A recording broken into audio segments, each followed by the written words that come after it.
आशी आज जब सुबह सुबह उठी तो खिड़की से बाहर देखते ही उसका चेहरा मुरझा गया।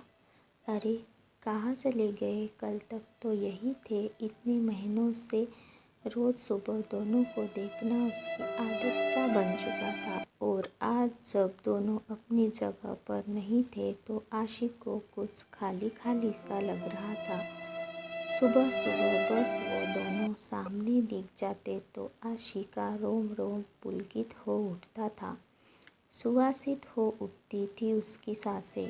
मन एक अद्भुत खुशी महसूस करने लगता, और ख़ास बात, इन सबका सकारात्मक प्रभाव पड़ता उसके मन मस्तिष्क पर, और कलम खुद ब खुद कोई गीत लिखने लगती। पता नहीं क्या जादू था उन नरगिसी फूलों में, बस देखते ही मन मचल उठता। शायद आसिम का असीम प्यार भरा था उसमें। आखिर उसी ने तो आशी के जन्मदिन पर यह गमला उसे उपहार में दिया था, और फिर दोनों ने मिलकर उसमें नरगिसी फूलों का यह पौधा लगाया था। पता नहीं क्या जादू था उन नरगिसी फूलों में, बस देखते ही मन मचल उठता।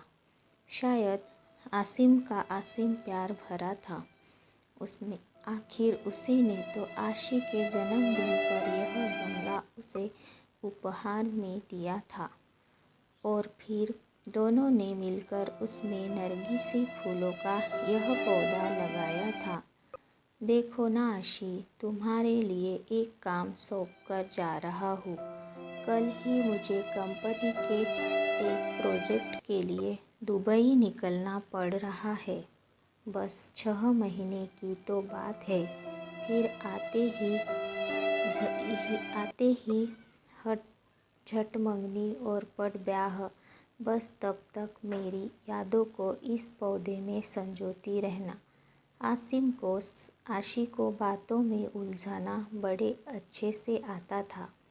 आसिम बेशक चला गया था, लेकिन आशी हर रोज़ बड़े अरमानों से उस पौधे को सींचती रही।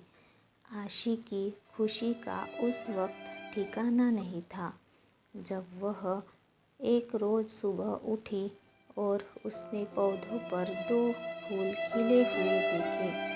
पीले रंग के दोनों फूल बिल्कुल एक दूसरे से जुड़े हुए थे, आशी और आसिम की तरह।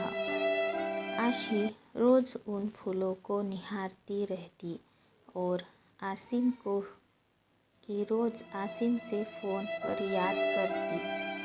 आसिम पर बात होती थी। भला 2 साल से चल रहा प्रेम दूरियों से कैसे कम हो सकता था। इसी प्रेम की शक्ति ने तो उसे क्या से क्या बना दिया था। कभी किसी को चिट्ठी पत्री में 2 अक्षर न लिखने वाली आशी की कला आज अनवरत चलने लगी थी। अपने जज्बातों की शाही में भिगोकर क्या क्या न लिख डाला था उसने। तेरे एहसासों ने खुद को ऐसे फना कर दिया, हमने जिंदगी बाकी न बची, न तेरे साथ और न तेरे बाद। पता नहीं कैसे एहसास थे जो दिल से निकलकर पन्नों पर बिखरते रहते थे। जब भी मन होता आशी उन नरगिस के फूलों को निहारते हुए खिड़की के पास कागज कलम लेकर बैठ जाती। माँ जब डांटना शुरू कर देती तब सूझ पड़ती कि कुछ खाना भी है और घर का कामकाज भी देखना है। पता नहीं पिछले कुछ दिनों से क्या हो गया था उसे। पतझड़ का मौसम आ गया था, फूल मुरझाने लगे थे। माली से पूछकर खाद पानी भी डाला। आसिम को फ़ोन पर बताया तो वह भी पहले खूब हंसा, फिर बोला पतझड़ बीत जाने दो, सब कुछ ठीक हो जाएगा। आशी फिर भी आश्वस्त नहीं हो पा रही थी। अब तो बसंत की बहार भी छाने लगी थी।